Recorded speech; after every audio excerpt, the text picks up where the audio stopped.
Today, we answer the #1 question many of you have been asking me. Is the DLB dead? Will it continue? Let's just get this out of the way now. No, it is not dead. Far from it. However, I've got to explain my master plan. So in this video, I'm going to reveal what the plan is for the DLB and MLB The Show 19. But wait, that's not all. Before we end this episode, you'll get a refresher on the top players in the league, as well as the current standings. And lastly, we'll take a look at two teams that just got done doing some massive trades, the White Sox and the Mariners. All in today's episode of the DLB Show, coming up. If you came here to see the future of the DLB, well then you came to the right place. Now, before we get into what the plan is for League Baseball in MLB The Show 19, I've got to thank you all so much for making this my favorite series ever on this channel. So with that in mind, I'm not going to throw all of my hard work and excitement that you guys have about this league into the trash. See, I've always had this master plan in mind. It was to start to build and iron out all the details of the series before we got to MLB The Show 19. Additionally, I hope that I could try a bunch of different video styles and formats, and then I would eventually just figure out what's best for each episode before MLB The Show 19 releases. So if you've watched the last few episodes, I think it's safe to say I'm pretty close to figuring it out. It's like a blend of a visual podcast and a docu-series. Not only do I love it, I think you guys do too. This is the style I'm going to go with continuing into MLB The Show 19 past launch. Also, I wanted to treat the 2018 season as a sort of preseason to ramp up to both the launch of the game and the 2019 MLB season. We're now at the end of July, and we have about 10 weeks of the regular season left. After that, we'll have about 3 weeks of playoffs and hold the World Series. And of course, to finalize the season, free agency.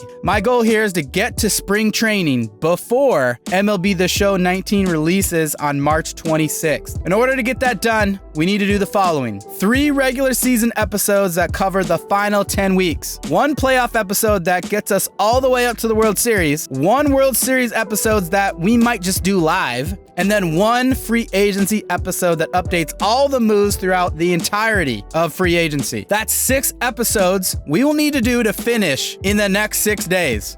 It is going to be tough, but I'm going to try and get these done so that the DLB can start on a high note just with the 19 season in spring training right when MLB The Show 19 launches. Woo! I'm excited, boys. Can't wait to get this beast going again. All right, well, I think it's time to jump back into the DLB show right now with an update on standings, league leaders, statistics here at the end of July. Okay, taking a look at the standings in the AL East. The Rays on top by 1 game. The Red Sox trailing 3.5 games behind that. This is a close one. Over in the AL Central, the Tigers, what? They're up top 55 and 53, like a half game above the Indians. Then we've got the Royals 1 game back, and the White Sox have now crept up to get 3 games behind. This is a killer division. In the AL West, the Rangers, they're up 1.5 games over the Angels. And then the Athletics, Astros, and M's are way out of it. The wild card race. Yankees currently got the #1 wild card spot. Red Sox looking good as well. Angels, Tigers, a couple games behind. This could be an interesting situation where the AL East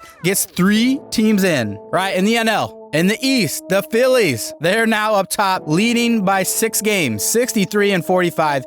This division, they're nowhere close. Braves 6 games behind, Mets 9, Nationals 9.5, and Marlins, ouch, 19.5 games back. In the NL Central, Brewers, they're running away with this, 9 games above the Pirates, 9.5 of the Reds, 20.5 games back are the Cubs, and 21.5 for the Cardinals. Looks like the Cardinals are the worst team in the DLB so far. That's a team on. That sucks. The NL West. Giants are now up top, 4.5 games above the Padres. Rockies have slid really far down, 6.5 games back here in the West. Looking at the wild card, the NL wild card. We got the Padres and the Dodgers. Then we got Braves and Rockies shortly after that, 1 game back. This is an intense race. Can't wait to see how this shapes up. All right, let's take a look at the stats leaders.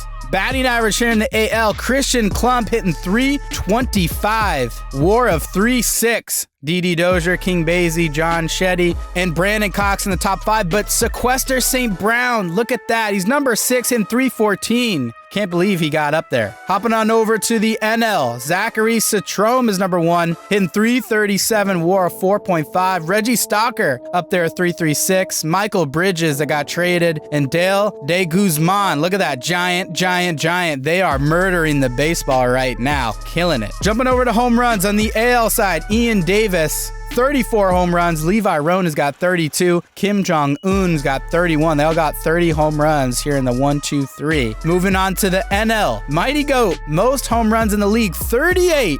Ressy Garcia behind him with 31. Patrick Kramer with 26. Looks like Ressy and Mighty are the only ones over 30 in the NL. For stolen bases, Dakota Lover, 35 stolen bags. Michael McHugh, Brandon Cox coming in shortly after that. 34 bags for McHugh as well. On the NL side, Atrin Gaming, 44 stolen bases. Jesus. Isaiah Dickerson, number 2, and Zachary Citrome, man, he's looking like one of the best players in the league right now, 28 stolen bases. Over to pitching in the AL, Monty Apostle's got 15 wins, Cam Berry's got 13, and Evan Gorgeous got 12. Cam Brown also has 12, tied with Wilson Aaron. On the NL side, Dawson Wright, now number 1, 13 wins, leading the NL with a 13-5 record. 3.28 ERA. All right, and lastly, checking out ERAs. In the AL, Caden Rogers, 2.23. Monty Apostle, 2.75. And Sam Nelson at 2.86. Cam Brown and Cam Berry, they're under 3 as well. Looking pretty good in the AL. On the NL side, Tom Shields, 1.96. He's 10-4 on the year. We got David Lawley, 2.47 ERA. Jimmy Spurgeon, 2.55. The NL's looking pretty strong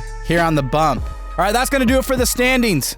We're now going to take a little trip to Seattle, Washington to see the 46-51 Chicago White Sox take on the 42-55 Seattle Mariners. Take a look at the lineups. Austin Oda, Rocky Coleman, new in the lineup there for the White Sox. And on the Mariners side, of course, we've got Fro Banks, Blake Frush, big pickups in the middle of the order. On the hill for the White Sox, Jason Trojanowski, 7-9 with a 4.88 ERA. And then for the Mariners, we got Rocco Urban. He's struggling, 5-10, 4.61 ERA. Let's jump into this game. All right, in the first 2 innings, Chicago would put 2 singles up in the first and second, with Seattle responding in the bottom of the first. But the story would be the 2 runs in the 6th for the M's to tie this thing up. The White Sox here in the 8th scored 4 runs to take the game to 7-3 off of 15 hits. Rocky Coleman in his debut as a White Sox, 4 for 4, 2 doubles, 2 runs. Trey Smith, he went 2 for 4 with a home run, an RBI, and 2 runs. Brian Loveless, he went 2 for 5 with a home run and 2 ribbies as well. And then Asta Oda in his debut as well, 2 for 5 with a double, a ribby, and a run. On the Seattle side, Fro Banks, he went 2 for 3 with a double and a run. Taylor Craddock, 2 for 4 with a double. Unfortunately, Griffin Taylor 0 for 3.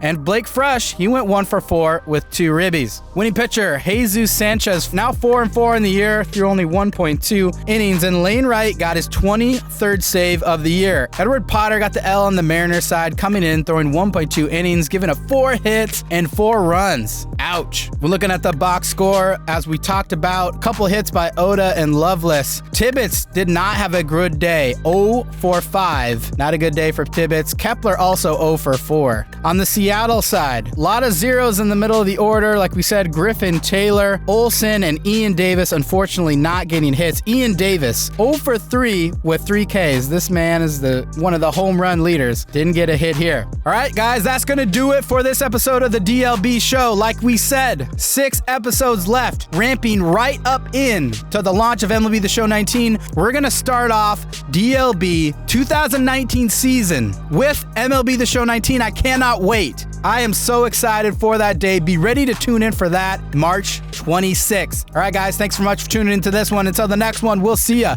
Peace.